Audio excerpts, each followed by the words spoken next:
90% o'zbeklar xato qiladigan aynan 5 ta harf haqida gaplashamiz. Assalomu alaykum, kayfa halukum?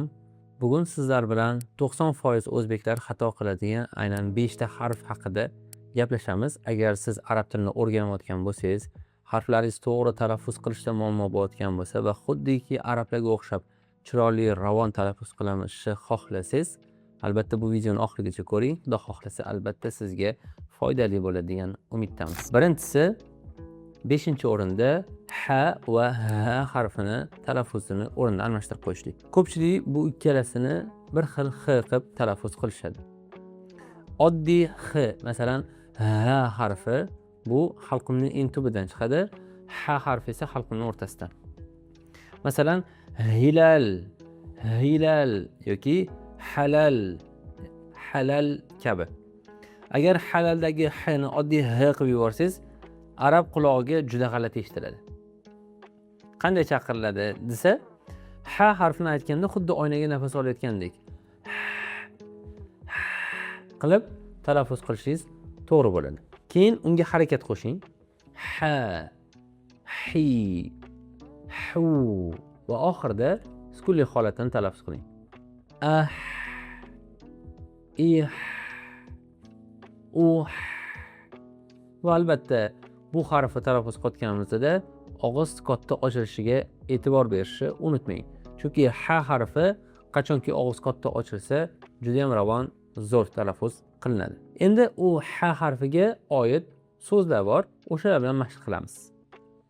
Hamada yoki hamida. Keyingisi Muhammad, Muhammad. Halal, halal. Endi siz ha va ha ni talaffuz qilishda aynan nimalarga e'tibor berishimiz kerak?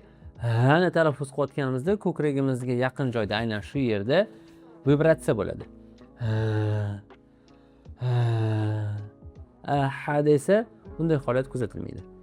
Aksincha, ha da umuman vibratsiya bo'lmaydi va aynan shu tomoq qismida, halqumda qizishlik hosil bo'ladi.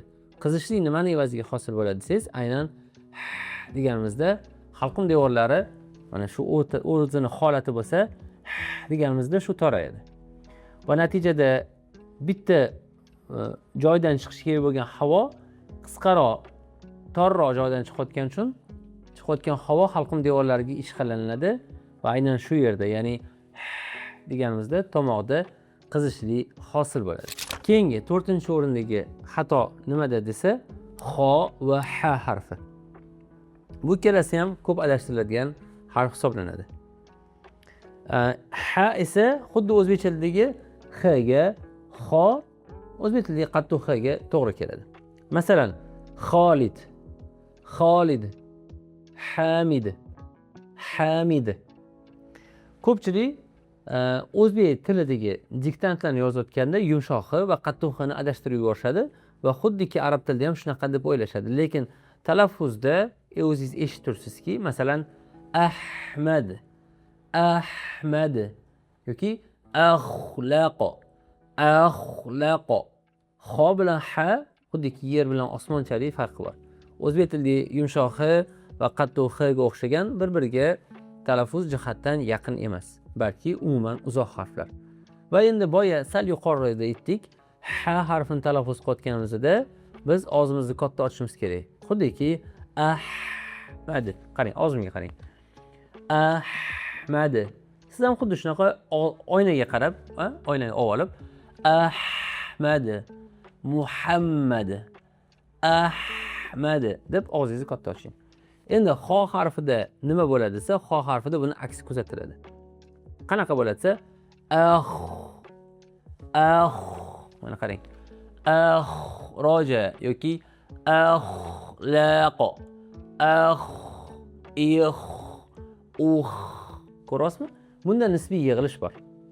Nisbiy yig'ilish, ya'ni labba nisbiy cho'chchayishi nimadan desak, bu harfimiz, ya'ni xo harfimiz istelo, ya'ni yo'g'on harflar bo'lganligi sababidan bunda emas, balki deb lablarini nisbatan yig'adigan bo'lsak, juda ham tiniq, ravon va aynan o'sha istelo, ya'ni yo'g'on sifati juda ham zo'r talaffuzda bilinadi. 3-o'rindagi xatoyimiz bu qof va kaf harflari. Ko'pchilik qni oddiy k deb aytadi. Oldinroqdan chiqadigan k, tomoqning chuqurroq joyidan chiqadigan q. O'zbekchada k qga yaqin. Masalan, qalb, kalb, qalb, kalb deyarli eshitilishda ma'nosida deyarli farqi yo'q, lekin arab tilidagi ma'nolarini qaraydigan bo'lsangiz, qalb bu qalb, yurak, kalb bu kuchuk, ya'ni it. Arab tilida tasavvur qiling, siz qalbim demoqchi edingiz, kalbim deb yubordingiz. Ya'ni kuchugim dedingiz. Masalan, qalbim og'ridi demoqchi edingiz, kuchugim og'ridi deb qo'ydingiz. Ya'ni qanaqa katta xato bo'lib chiqadi. Qanaqa aytiladi desa, tilning orqasi yuqori tagligiga tegadi. U. O'zbek tilida qdan ko'ra qanaqa farq desa, qo bo'lib qirilmaydi. Arab tilida qof. U.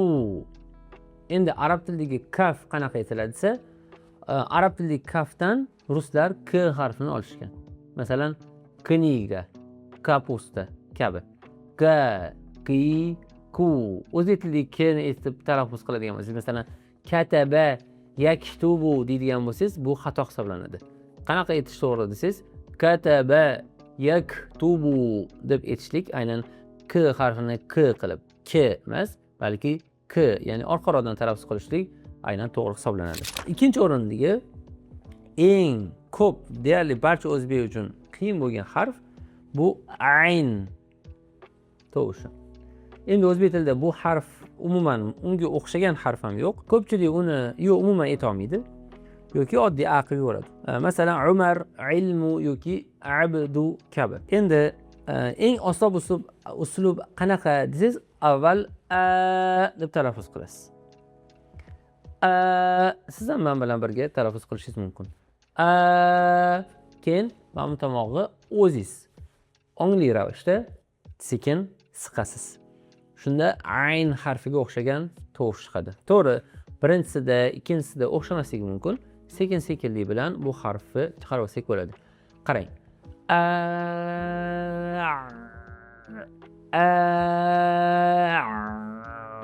Bizda aynan shu joy ishlashi qiyin. U ha bo'lsin, u ayn bo'lsin, u ha bo'lsin.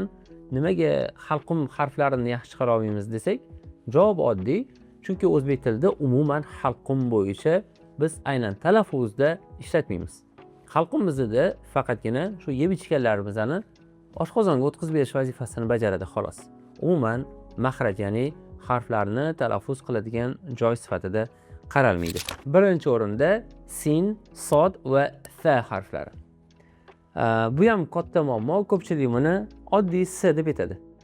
Lekin oddiy s bu s, qalin bosimli s bu sod, xuddiki til shu odamni sisiga o'xshagan s esa bu fa harfi.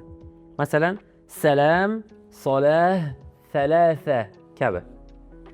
Agar siz solahni salah desangiz yoki salasani oddiy salasa deb yuborsangiz, arab tilidagi haqiqiy talaffuz yo'qoladi. Farqi oddiysi salam, surah kabi.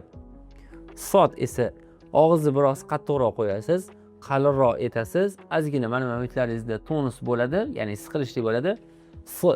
Masalan, solah, sobir yoki sodaqo kabi. Endi oxirgi uchinchi s-imiz esa tilni tish orasiga qo'yasiz, xolos. S, sa, si, su, as, is, us. Albatta mubolag'a qilmang, ya'ni bo'rtiraman qilib, sizda bunchalik chiqishi kerak emas, lekin oynaga qaraganingizda o'zingizning tilingiz ko'rinsin. Sa, si, su, as, is, us. Endi men sizga yaxshiroq ko'rinish uchun, sizga yaxshiroq bilinish uchun sa, si deb me'yordan ortiq chiqaryapman.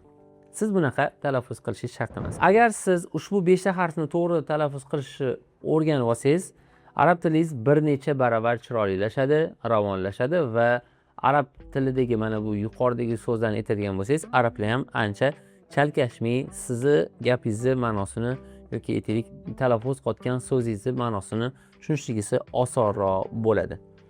Xo'p, kommentariyada yozing. Sizga qaysi harfni aytish eng qiyin?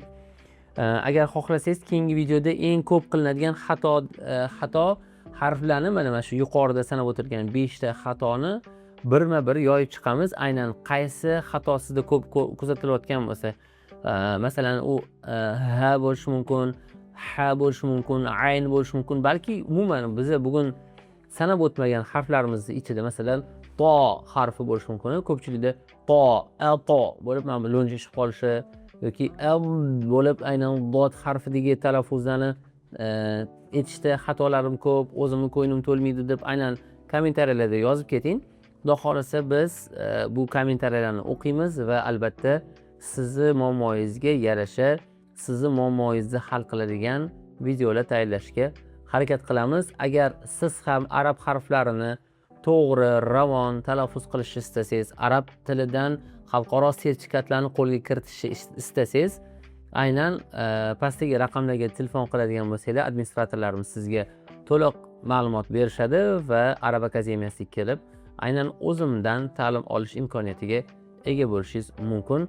Keyingi videolarda ko'rishguncha salomat bo'ling. Arab harflarini to'g'ri ravon chiqarishlik sizlarga va barchamizga nasib etsin. Keyingi videolarda ko'rishguncha ilal liqo, ma'as salama.